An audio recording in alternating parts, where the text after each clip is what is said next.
گەرم و گەشتن سلااوەکانتان پێشکەش بینەرانی خۆشەویستی تلڤیزیۆنی کۆمەڵا خۆشحاڵین لەوەی کە جارێکی تر لەگەڵ هاوڕێ هاوکارم ئەمیر لە بەرنامەی ئێمە و بینەرانەوە دەبینە میوانی ماڵەکانتان. لەم بەرنامەیەشدا هەروەک بەرنامەکانی ڕابردوو کۆمەڵێک بابەتی جۆرا و جۆر پێشکەش دەکەین و تا جێگەی کە مەجال هەبێت وەڵامی پرسیارەکانی بینەران دەدەینەوە.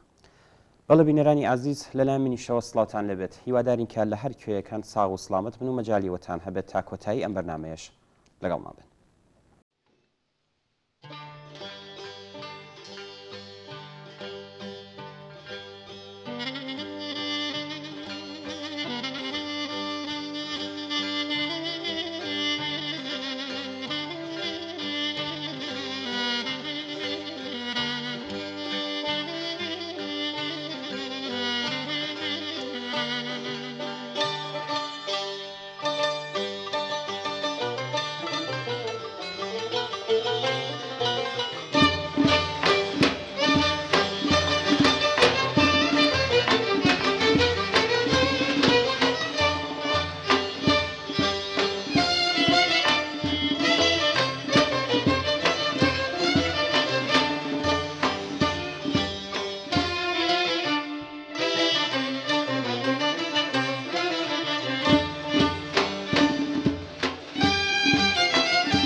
She la don't die and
بینەرانی ئازیز ڕۆژی جیهانی کرێکار بەڕێوەیە. لە پەیوەند لەگەڵ بەڕێوەچوونی ڕێوڕسمەکانی ڕۆژی جیهانی کرێکار چەند هاوڕەیەکی خۆشەویستی ئەم بەرنمەیە نامیان بۆ نردوین کاوێڕای سپاس لەو بەڕێزانە گردوکۆی نامەکانی و ئازیزانەتان کە تێیدا بانگەوازی هەموو تێکۆشەران دەکەن بۆ هەرچی شکۆدارکردنی بەڕێوەچوونی ئەم مەراسیمانە بۆ دەخوێنینەوە. کرێکارانی ئێران هەموو ساڵێک سەرڕای هەرکەند و کۆسپێک کە دێتە سەر ڕێگایان و سەرڕای زەخت و زۆری پۆلیس بە هیمەتی پێشڕەوانی کرێکاری و بەشداری کرێکاران و خەڵکی عەداڵەت خواز و یەکسانی خواست ڕێوڕسمی ڕێزگرتن لە ڕۆژی جیهانی کرێکاریان بەڕێوە بردووە و لەو ڕۆژانەدا هاوپشتی خۆیان لەگەڵ هەموو کرێکارانی جیهانیش دەردەبڕن. ڕێوڕسمی ڕێزگرتن لە ڕۆژی جیهانی کرێکار لە ئێران گەلێک سونەتی پێشڕە و بە نرخ و جێکەوتووی هەیە. لە ئێرانێکدا کە کرێکاران گەلێک بێمافترن لە هاوچینەکانی خۆیان لە شوێنەکانی دیکەی جیهان، بەڕێوەبردنی ڕێوڕسمی ڕۆژی جیهانی کرێکار لە ئاستێکی بەریندا ڕێگا خۆشکەری شکڵ پێدان بە یەکگرتووی چیناتی و پێکهاتنی ڕێکخراوی کرێکارین و بەرەی کار بەرامبەر بە بەرەی سرمایە بەهێزتر دەکات. ئەم ڕۆژە ڕۆژێکی کرێکاریە لە هەمان کاتدا ڕۆژی پێکەوە گرێدان و هاوپشتی بزوتنەوەی کرێکاری و بزوتنەوەی کۆمەڵایەتیەکانی ژنان و لاوان، خوێندکاران و معەلیمان و بزوتنەوەی شۆڕشگێڕانەی کوردستانە. لەم ڕۆژەدا ئاڵای ڕزگاری کرێکار، ئاڵای ئازادی و یەکسانی، ئاڵای ڕزگاری ژن، ڕزگاری لە ستەمی نەتەوایەتی پێویستە بەدەست کرێکارانی پێشڕەوەوە بشەکێتەوە. لەوانەیە هەرکام لە کۆڕ و کۆمەڵە کرێکاریەکان بە پێی هاوسەنگی هێز لە شوێنی خۆیان و بە پێی لێکدانەوەی دیاریکراو ڕێوڕسمەکانی ئەو ڕۆژە بە هەر شێوەیە کە ئیمکانی هەبێت بەڕێوە برن کە هەڵبەت لە هەر حاڵەتێکدا جێگای پشتیوانیکردنە. بەڵام کاریگەرترین و دڵخوازترین ڕێوڕسمەکان ئەوانن کە لەناو جەرگەی شارەکاندا و بە بەشداری ژمارەیەکی هەرچی زۆرتر لە خەڵک بەڕێوە دەچن. ئەم ڕێوڕسمانن کە تێیدا کرێکاران سەرڕای هەر مەیل و بۆچوونێکی سیاسی کە هەیان بێت یەکگرتوانە بە بەشداری تێیدا دەکەن و ژمارەیەکی هەرچی زۆرتر لە خەڵکی عەداڵەت خواز و مافوازیش لە دەوری خۆیان کۆ دەکەنەوە. ئەم ڕێوڕسمانن کە نیشانەی هاو ئاهەنگی لەگەڵ ڕێوڕسمی شار و شوێنەکانی دیکەیان پێوە دیار بێت. ئێستا کە هەڵسوراوان و پێشڕەوانی کرێکاری لە تەداروکی بەڕێوەبردننی ئاکسیۆن و ڕێوڕسمی هەرچی بەهێزتر و پڕئەژمارتردان هیوادارین بە ئامادەیەکی زۆرتر و بە عەزمێکی جەزمتر لە ساڵانی ڕابردووی ڕۆژی جیهانی کرێکاری ئەمساڵ شکۆدارتر لە هەمیشەش بەڕێوە بەرن.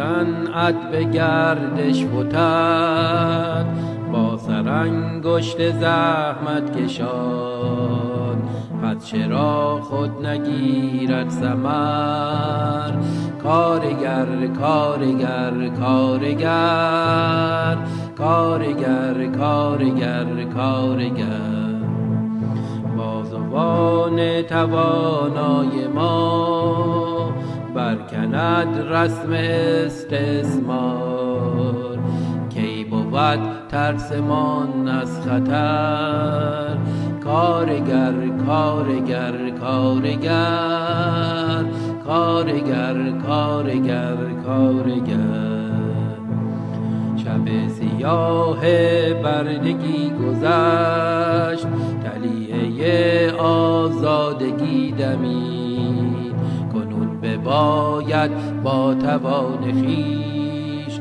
ز سلطه سرمایه دار رهید نمی کنیم به غیر از این به زندگانی کار دیگری.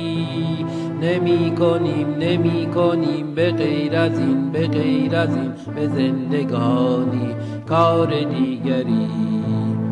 قسم به دست پینه بسته ها نمی روم جز راه سوسیالیسم. کنون ز جا ای برزگر به پیش، کنون به پا ای کارگر به پیش. که برکنیم به اتحاد ز بیخ و بن کاخ ستمگری. که برکنیم به اتحاد ز بیخ و بن کاخ ستمگری.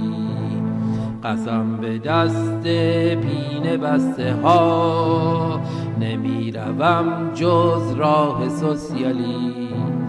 کنون ز جا ای برزگر به پیش، کنون به پا ای کارگر به پیش.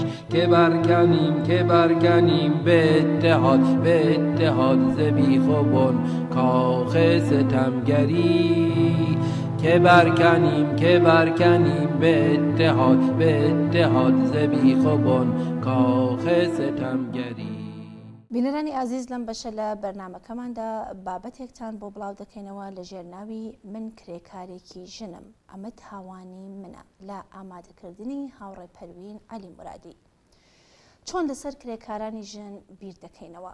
ژنانێک کە دەستەکانیان قڵشاوە و فرمێسکی چاوەکانیان وشک بووە، بەڵام بە شانازیەوە سەریان بەرز ڕاگرتووە و نانی ڕنج و زەحمەتی دەستەکانی خۆیان دەخۆن. یانزەی گوڵان بەرامبەر لەگەڵ ئەوەڵی مانگی مەی ڕۆژی جیهانی کرێکارە. لەم ڕۆژەدا تا چ ڕادێک ژنانی کرێکار بەرچاو دەکەن و دەبینرن. ژنانێکە بە پێڵاوە تەسک و دراوەکانیان لە بەرەبەیانیەوە تا درنگانێک لە شەو کار دەکەن بۆ ئەوەی داهاتووی منداڵەکانی پێدابین بکەن. خۆزگەلانی کەم لەم ڕۆژەدا بە وردی چاو لە کرێکارانێک کە لە وێستگەی ئۆتۆبوس داوەستاون، ژنێکە لە ڕستوران مێزی نان خواردنەکەمان پاک دەکاتەوە، کچی خزمەتکاری ماڵەکەمان بکەین و هەروە بە ئاسانی لێ نەگوزەرین.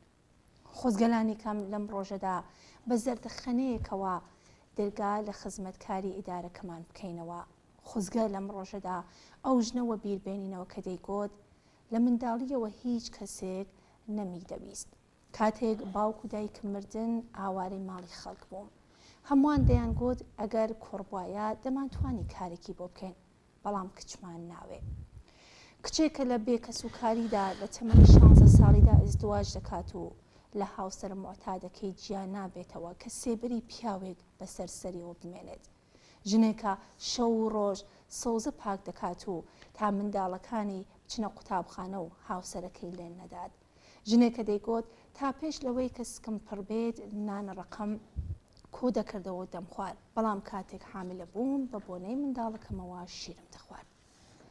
ڕۆژێکە ئەوەندە لە کاری ڕۆژانەی دەستفرۆشی ماندوو ببووم چەند بەستە سەوزێکم کڕی، پاکیانم کرد و بۆ قوتابخانەکەی کچەکەم برد و فرۆشتمە مامۆستاکان. ماوێکی زۆر بوو کە خواردنی گەرمان نەخوارد بوو. شەو بە چەند دانە هیلکە و تەماتە چوومە ماڵەوە. کاتێک نانی شەوم ئامادە دەکرد لەگەڵیدا فرمێسکم دەڕژان. بانگی منداڵەکانم کرد کە وەرن نانی شەو بخۆن. خۆشحاڵی منداڵەکانم وای لێ کردم کە تا بەیانی فرمێسکی خۆشحاڵی بڕژێنم.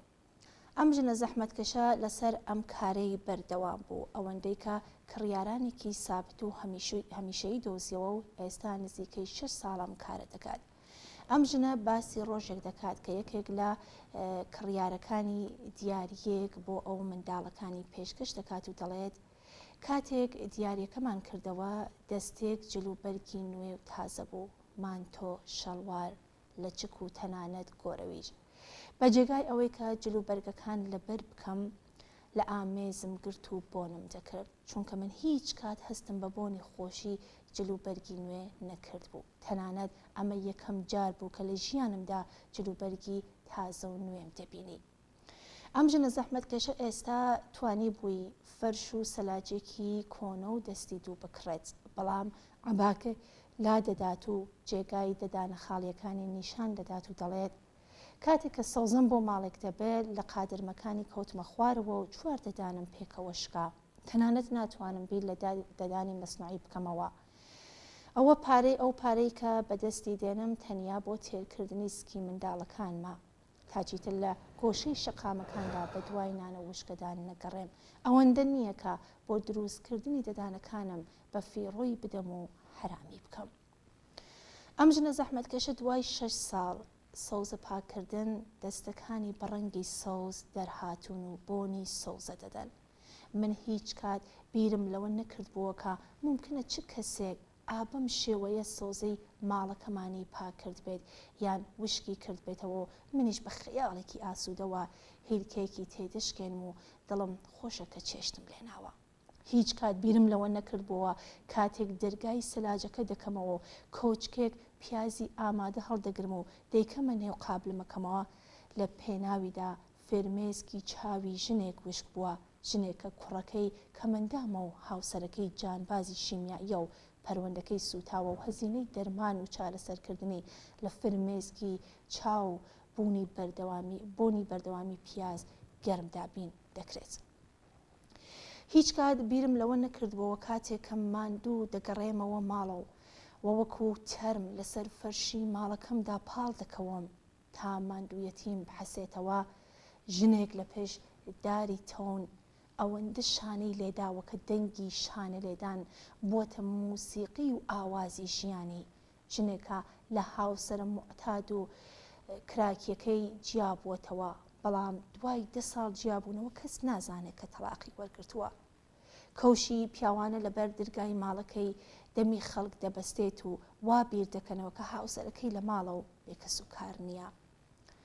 10 ساڵ پێش ماڵی خەڵکی خاوێن دەکردەوە. خراپترین ڕۆژی ژیانی کاتێک بوو کە پیرە پیاوێک کە 2 ساڵ دەبوو پەرستاری دەکرد و ئاگای لێبوو مرد. ئێستا دەبێت چی بکات؟ سەر لە نوێ ماڵی خەڵکی خاوێن بکاتەوە، بەڵام ئەم جارە شانس دەهێنێت. کار و پیشەیە کە لە تەمەنی 4 ساڵیدا فێری بوو، بەڵام بە بۆنەی نەبوونی سەرمایە نەیتوانی بوو شوێنی کەوێت، ئێستا کە پارەکەی کۆکردووەتەوە دەستە کار دەبێت. تەنانەت شاگردیشی هەیە و فێری فەرشچنینیان دەکات. کچانێک کە لە سەرەتایی لاویدان و پیان وایە شاید ڕۆژێک ئەم هونەرە بە کەڵکیان بێت. چاو لە هەر گۆشەیەکی ژیانمان دەکەین، کرێکارانێکی زەحمەتکێش دەبینین کە ئاسایشی ژیانمانیان فراهەم و دەستەبەر کردووە. گەلێکیشیان ژنانی کرێکارن کە نەتەنیا بەکەم سیر دەکرن، بەڵکو زۆر جاریش ناحەقیان بەرامبەر دەکرێت و بە بێبەزەیانەترین شێوە دەچەوسێندرێنەوە. لە شوێنی کاری پیاوان و لە کۆمەلگای پیا و سالارانە ژنێک کە بەرپرسی حراسەتی شرکەتی گەورەی نێودەوڵەتیە دەڵێت گشت هاوکارەکانم پیاون و دەزانن کە تەلاقم وەرگرتووە، بە جۆرێک سێرم دەکەن کە بەردەوام ناچارم لە بەشە جیاجەکانی شرکەتە جێبگۆڕم. ئێستا چەند ساڵێکە لە حراسەتدا ماومەتەوە، بەڵام ناوێرم وەڵامی سڵاوی هاوکارەکانم بدەمەوە، چونکە پیاوان و منیش ژنێکی تەنیام کە لە هاوسەرەکەم جیابوومەتەوە. لەلایەکەوە ئەگەر شان بەشانی پیاوان کار بکەیت، تەنانەت باشتر لەوانەیەش قەت پلت بەرز ناکرێتەوە، چونکە ژمارەی پیاوەکان زۆرە و هاوکارە پیاوەکان پیان خۆش نییە کە بەجێگەی ئەوان ژنێک پلەی بەرز بکرێتەوە. ژنێک کە لە کارخانەی دەرمانسازیدا کار دەکات و سەرپەرستی بنەماڵەکەیە دەڵێت لە کارخانەدا لەگەڵ کەسدا کێشەم نییە، تەنانەت کارخانەکەشمان ڕۆزەی هەیە. کێشەی من کە شاید کێشەی زۆر کەسی دیکەیش بێت، یاساگەلێکە کە لەلایەن وەزارەتی کارەوە بەردەوام دەگۆڕدرێت و ئێستاش نیگەرانی یاسای کەمکردنەوەی سەعاتی کاری ژنانین. یاسایەکە بەو هۆیەوە ممکنە هەمومان کارەکانمان لەدەست بدەین و لەسەر کار دەربکرین. خاوەن کارێکە دەتوانێت پیاوێکدا بمەزرێنێت کە 2 ساعت زیاتر لە منیشن کار بکات، پیاوەکە دادەمەزرێنێت و قەراردادەکەی من درێژ ناکاتەوە، چونکە پێخۆش نییە سەرەر بکات و دەیهەوێت زیاتر قازانج بکات. هەمومان لە ژیاندا کێشەگرفتی زۆرمان هەیە، بەڵام شاید وەها کێشەگرفتگەلێک تەنیا لە نێو فیلمدا بینی بێتمان. کاتێک لەگەڵ ئەم ژنانە قسە دەکەی و فرمێسکەکانیان دەبینی، باوەڕ بەوە دێنەی کە چەندە لە قافڵە دووری و چەندە سەرسەری سەیری ژیانت کردووە بیر لە ژنێکی سەوزە فرۆش دەکەیتەوەکە بە جێگای ئەوەی پێت بگوتبایە ماندوو نەبی دەڵێ چ سەوزیەک چەپکەیەکی بایی چەند. Offrez-moi une suite au Ritz, je n'en veux pas. Des bijoux de chez Chanel, je n'en veux pas. Offrez-moi une limousine, j'en ferai quoi? Offrez-moi du personnel, j'en ferai quoi? Un manoir à Neuchâtel, ce n'est pas pour moi. Offrez-moi la tour Eiffel, j'en ferai quoi?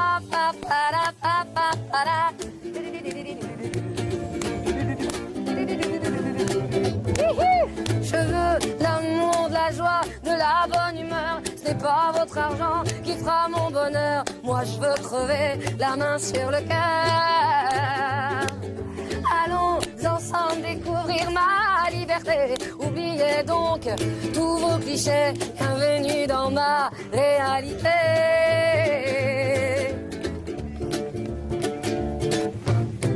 J'en ai marre vos bonnes manières, c'est trop pour moi.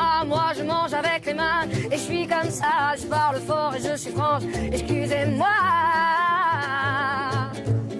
Fini l'hypocrisie, moi, je me cache de là. J'en ai marre des langues de bois.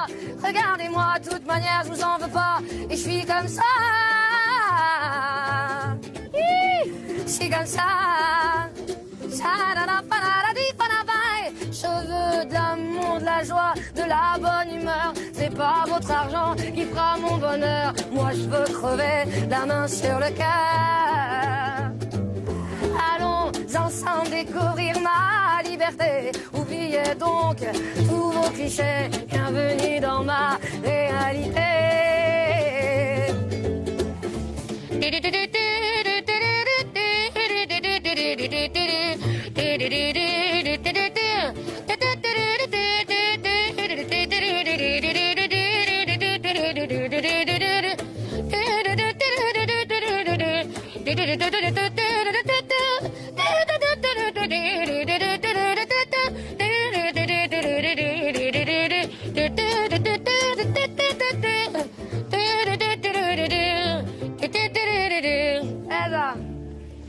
Je veux de l'amour, de la joie, de la bonne humeur. Ce n'est pas votre argent qui fera mon bonheur. Moi je veux crever la main sur le cœur. Allons ensemble découvrir ma liberté. Oubliez donc tous vos clichés. Bienvenue dans ma réalité. Je veux l'amour, de la joie, de la bonne humeur. Ce n'est pas votre argent qui fera mon bonheur. بینەرێکی خۆشەویستمان بە نازناوی لاوێن لە شاری سنەوە لە نامەیەکدا بابەتێکی سەبارەت بە مەسەلەی حجابی زۆرەملەی و بێحجابی بۆ ناردوین و لە کۆتایی نامەکەشیدا پرسیارێکی ئاراستەی ئەم بەرنامەیە کردووە. لاوێنی بەڕێز نووسیەتی مناسبەتەکانی نوێژی جومعات دەرفەتێکە بۆ ئیمام جومعەکانی ئێران لە هەموو شارەکان کە هەر کات هیچ بابەتێکیان نەبوو بۆ قسەکردن دەکەونە گیانی ژنان و بەتانە و تەشەر و قسە و ئازار ڕۆحیان دەدەن. یەکێک لەو بابەتانە مەسەلەی حجابە. هەمویان دانیان بەوە داناوە کە ڕەچاونەکردنی حجابی ئیسلامی نەک هەر بۆتە دیاردەیەکی گشتگیر و بەڕادەیەکی بەرچاویش پەرەیسەندووە، بەڵکو لە ڕاستیدا پەرەسەندنی ئەم دیاردەیە بە مانای پەرەسەندنی دژایەتی و بێڕێزی بە جەوهەر و ناوەڕۆکی کۆماری ئیسلامیشە. ئیمام جومعەکان سەبارەت بە ئاسەوار و دەرەنجامەکانی بێحجابی هۆشدار دەدەن و هەڕەشە و گوڕەشەش دەکەن. ئەم قسە و باسە و نیگەرانیانە هاوکات لەگەڵ ئەوەی کە نیشانەی ئەو پەڕی کە لە ویشکی و دواکەوتوی ئەو کەسانەیە لە هەمان حاڵدا بەیانگەری ئاڵوگۆڕێکی واقعیە کە لە هەلومەرجی ئێستای کۆمەڵگادا پێکهاتووە. ئاشکرایە کە حجابی زۆرەملێ تەنیا یەکێکە لە شێوەکانی ستەم بۆ سەرژنان لە کۆمەڵگای ژێردەسەڵاتی ڕژیمی ئیسلامیدا. خەبات لە بەرامبەر حجابی زۆرەملی ئەو بوارە نییە کە خۆی لە خۆیدا قوڵایی خەباتی ڕزگاری بەخشی ژنان لە ئێران نیشان دەدات، بەڵام خۆراگری لە بەرامبەر ئەم یاسا و سونەتە دواکەوتوانەیە. ئەمڕۆ بۆتە هێمای خۆراگری لە بەرامبەر یاساکانی ئیسلامی و سەرپێچیکردن لە فەرمانەکانی حکوومەتیش. دیاردەی بێحجابی کە بەم شێوەیە کاربەدەستانی کۆنەپەرستی ڕژیمی نیگەران کردووە، ئەمڕۆ لە ئاستێکدایە کە ڕژیم توانایی کۆنتترۆلکردنی نەماوە. تەنانەت ئەو هێزانەی کە بە مەبەستی ترسان و پاشەکشەکردن بە جەماوەری ملیۆنی ئەو ژنانەی کە لە ڕێگای بردنە سەرەوەی ڕووسەریەکانیان بە شوێنەیی و هەنگاو بە هەنگاو ڕژیم و یاساکانیان بردوۆتە ژێرپرسیار، ڕەوانەی سەر شقامەکان دەکرێن نەشیان توانیوە بەم ڕەوتە بگرن. هاتوو هاواری ئیمام جومعەکان نیشانەی ئەم ڕاستیەیە. خەباتی هاوبەش و شان بەشانی ئەو ژن و پیاوانەی کە سەپاندنی حجابی زۆرەملی وەک سوکایەتی و بێحورمەتی بە کەرامەتی ئینسانی ژنان دەزانن دەتوانێت بە سەرکەوتن بگات. کاتیەوە هاتووە کە ژنانی ئێران بە توور هەڵدانی حجابێک کە بە زۆری سەرکوت بەسەریاندا سەپاوە بەکردەوە تەواوی ئەو یاسانەی کە لەم بوارەدا هەن هەڵبۆشێنە. کارێکی کە لەم بابەتەوە دەستی پێکردووە دەتوانێت بە ئاکام بکات. لاوێن لە کۆتایی نامەکەیدا پرسیارێکی کردووە. هەڵوستی ئێمە بەرامبەر بە حیجابی بەناو داوتەڵەبانەی مناڵان و لاوان لە مەدرسە و دەبیرستانەکان چییە؟ وێڕای سپاس لە نامە پڕ لە ناوەڕۆکەکەی لاوێنی بەڕێز لە وەڵامی پرسیارەکەیدا دەبێ بڵێن کە لە ڕوانگەی ئێمەوە حیجاب لە دەبیرستانەکان و مەدرسەکان دەبێت قەدەغە بکرێت. تەنانەت ئەگەر ئیدعاش بکرێت کە گۆیان مناڵەکان خۆیان ئەو حیجابیان هەڵبژاردووە. واقعیت ئەوەیە کە خوێندکاران لەو تەمەنەدا لە ئاستێکدانین کە بتوانن خۆیان لەم بابەتەوە بڕیاری نەهایی بدەن. ئەوە بنەماڵەکانن کە بەهۆی بیر و باوەڕی ئاینیەوە ئەم جۆرە لیباس و پوشاک بەسەر منداڵەکانیاندا دەسەپێنن. لە ڕوانگەی ئێمەوە فێرکردن و بارهێنان لە هەموو قۆناغەکانیاندا دەبێت لە ئاین و کارتێکردنی ئاین سربەخۆ بێت. حجاب بەسەر سەری مناڵانەوە دیاردەیەکە کە بیر و بۆچوونێکی دیاریکراوی مەسحەبی بیر دەخاتەوە. ئەو بیر و بۆچوونە لە ڕێگەی حجابەوە دێتە ناو کەش و هەوای مەدرسەکانیش. بەواتایەکی تر ئەگەر کاریگەری مەسحەب بەسەر فێرکردن و بارهێناندا لە دەرگاوە دەرکراوە بەم شێوەیە لە پەنجەرەوە دێتەوە ژوورەوە. ڕێگرتن لە حجاب بەسەر سەری مناڵان و تازە لاواندا بە هیچ لەونێک بەمانای زەوتکردنی ئازادی ئینسانەکان لە لیباس پۆشیندانیە، بەڵکو بەمانای چەسپاندنی سەرەتایەکی دموکراتیکە کە مناڵان دەبێت لە کارتێکردنی هەر چەشنە ئایدیۆلۆژیەک کە ناتوانێت ئینتخابی خۆیان بێت پارێزراون. ئێستا لەگەلێک لا مەدرسەکانی وڵاتانی جۆراوجۆر پوششی یەک ڕەنگ و یەکجۆر بۆ هەموو مناڵەکان پێشنیار دەکرێت بۆ ئەوەی کە جۆرێک لە نەزم و ئینزبات لە ناویاندا هەر لە سەرەتاوە جێکەوێت. پێویستە بنەماڵەکان ئاگادار بکرێنەوە کە مناڵەکانیان دوای ئەوەی کە بە تەمەنی 18 ساڵی گەیشتن خۆیان دەتوانن سربەست بن لەوەی کە هەر لیباسێک دەکەنە بەریان، هەر ڕێبازێک و فکرێک دەگرنە بەر. مەدرسە تەنیا دەبێت شوێنی فێربوونی علم و زانست بێت و ئینسانەکان تێیدا بە سربەستی و بەبێ داسەپاندنی هیچ چەشنە بیر و بۆچوونێکی غەیرە زانستی بار بێن.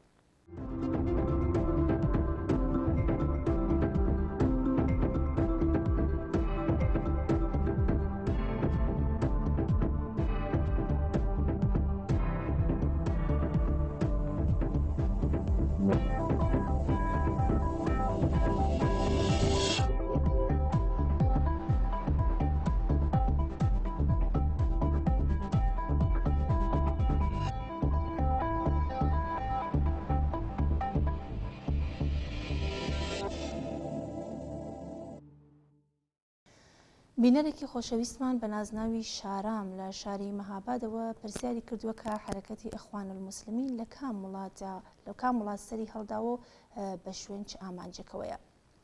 شارامی بەڕێز، حرەکەتی ئەخوان الموسلمین دوای کۆتایی هاتنی جەنگی جیهانی یەکەم لە وڵاتی مسرەوە شکلی کرد. ئەم حرەکەتە لە سەرەتاوە مقاومەتێک بوو بەرامبەر بە ڕەوتی عیلمانیەت کە سەرچاوەکەی لە فەرهەنگی وڵاتانی ڕۆژئاوا هاتبووە. بەڵام ئەم حرەکەتە وردە وردە لە سیاست نزیک بۆ بە پێ بەرژەوەندی ڕێبەرانی ڕێبازی سیاسی خۆی دیاری کرد. بریتانیایەکان کە ئەو کات کاناڵی سوئێزیان بەدەستەوە بوو لەگەڵ بزوتنەوەیەکی ڕزگاری خوازانەوە و دژی ئەستیعماری بەرەو ڕووبوون. بۆ لاوازکردنی ئەو بزوتنەوەیە زۆرترین کەڵکیان لە حرەکەتی ئەخوان الموسلمین وەرگرت. لە ساڵەکانی سەرەتای پێکەنانی ئەخواندا ئەم ڕێکخراوەیە لە کۆمەک و یارمەتی مادی بریتانیایەکان بەهرەمەند بوون. پرسیارەوەیە بۆچی بریتانیایەکان ئەو یارمەتیان بە ئەخوان دەدا؟ وەڵام ئەوەیەکە چونکە ئەوان لە بوونی ئەخواندا ئەو زەرفێتیان دەدید کە دەیتوانێت لەمپەرێک بێت بەرامبەر بە ناسیۆنالیزمی ڕوو لە گەشەی عەرەب کە دژایەتی لەگەڵ دەسەڵاتی بریتانیەکان لە کاناڵی سوئێزیان دەکردو بەرامبەر ڕەوتێکی سیاسی و کۆمەڵایەتی چەپ کە لەسەر هەڵداندا بووە. ئەخوان الموسلمین بە منتەقەی ئیسلامی خۆیان دەکرێت بە منافق ناویان لێبەرین چونکە ئاین ئیسلام لەگەڵ بەرژەوەندیەکانی سیاسی خۆیان دەگونجێنن. چونکە ئیدعای دموکراسی دەکەن لە حاڵێکدا چەمکی دموکراسی یەکێک لەو بابەتانەیە کە لەگەڵ ئایدۆلۆژی مەزهەبی بەگشتی و ئایدۆلۆژی ئیسلامی بە تایبەتی ناتەبایە. ئەوانەگەر ڕووکەشی دیموکراسی بەسەر بیرۆبووچوونەکانیاندا دەکێشن بۆ ئەوەیە لەم قۆناغەدا بەدەستەڵات بگەن. بەم جۆرە دەتوانین بڵین ئەوان نە لەگەڵ ئاینەکەی خۆیان و نە لەگەڵ خەڵک ڕاستگۆ نین. ئێخوان المسلمین لە هەمان کادا کە بە ئایدۆلۆژیەکی دیاریکراو پێش ئەستورە سەرهەڵدانی لە دەورێکی دیاریکراودا کاردانەوەی کشمەکەشەکانی سیاسی و کۆمەڵایەتی ناوخۆی وڵاتی مسرە. ئێسلام وەکو ئاین لە ناو کۆمەلگای مسردا بوونی هەیە، ناوەند و دامەزراوەی تایبەت بەخۆی هەیە، بەڵام سەرهەڵدانی خەت و ڕێبازێکی سیاسی لە ژێر چەتری ئەم ئایدۆلۆژیەدا وەڵامدانەوەیە بە پێویستیەکە لە کات و شوێنی دیاریکراودا هاتووەتە گۆڕێ. بۆ نمونە کاتێک کۆمەلگا تووشی قەیران دەبێ و جەماوەری خەڵک هەوڵ دەدەن بەدیل بدۆزنەوە، حەزبێکی ئیسلامی بە بەرنامە و ئامانجی سیاسی خۆی دێتە سەر ڕێگایان و ئەوانیش لە دەوری کۆ دەبنەوە. شۆڕشی ئێران نمونەیەکی زیندوی ئەم بابەتەیە. ئەگەر بەشێک لە خەڵک دەکەونە شوێن حزبێکی ئیسلام گراوە پێش ئەوەی بە عشقی ئیسلام و کارە بکەن بەهۆی بەرنامەی ئەو حزبە یان بەهۆی تەسەور و تەوەهومێکە لە ڕوانگەی خۆیانەوە لە بەرنامە و ئامانجی ئەو حزبە هەیانە دەکەونە شوێنی. ئەگەر وانە بێت چۆن لە شوێنێکی وەکو کوردستانی عێراق کە زۆربەی خەڵکەکەیشی باوەڕیان بە ئیسلام هەیە، حیزبە ئیسلامیەکان کەمایەتێکی بچووکی ناو کۆمەلگان، یان لە کوردستانی ئێران لەگەڵ ئەوەشدا کە بەشێکی زۆر لە جەماوەری خەڵک پابەندی ئاینی ئیسلامن، کەچی دەبینین کە ڕێکخراوە ئیسلامیەکان و سەلەفیەکان و لایەنگەرانی کۆماری ئیسلامی لەو پەڕی لاوازی و بێبنەماییتان. بۆچی هەموو کۆمەلگا ئەگەر بە ئیسلامی پێناسەیان بکەین ناکەونە شوێنیان؟ بە شێوەیەکی گشتی بەهۆی ئەوەی کە ئیخوان المسلمین هیچ پرۆژە و ڕێگایەکی جیاوازیان بۆ باشترکردنی ژیانی ئابووری کۆمەلگا پێنیە و لەم بوارەدا و لە باشترین حاڵەتی خۆیاندا تەنیا بەرنامەی ئابووری ڕژیمەکانی پێش و پێڕۆزەکەن، زۆرتر لەوەی کە گەلێک کەس چاوەڕوان دەکەن جێگە و پێگەی خۆیان لە ناو کۆمەلگادا لەدەست دەدەن. جەماوەری خەڵک بۆ ئیسلامەکەی خۆیان مزگەوتیان هەیە و کەس لێ زەوت نەکردوون، بۆیە دەکەونە شوێنی حیزبێکی ئیسلامیەوەکە نانێک بخاتە سفرەیانە و ئازادیەکە لیان زۆت کراوە بۆیان بگەڕێتەوە کە لە هیچ کام لەم بوارانەدا ئەوان قسەیەکیان بۆ کۆمەلگان نییە.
بەڵێ بینەرانی ئازیز بەم جۆرەش هاتینە کۆتایی بەرنامەی ئەم هەفتەی ئێمە و بینەران زۆر سپاس بەوەی کە تا ئێستاش لەگەڵمان بوون چاوەڕێی نامە و ئیمەیل و پەیوەندیەکانی تەلەفۆنی ئێوەین بۆ هەرچی زۆرتر ڕازاندنەوەی بەرنمەکەی خۆتان پەیوەندیمان پێوە بکەن و پەیام و ڕاو بۆچوونەکانتان باس بکەن هەر شاد و بەختەوەر بن ماڵەوە.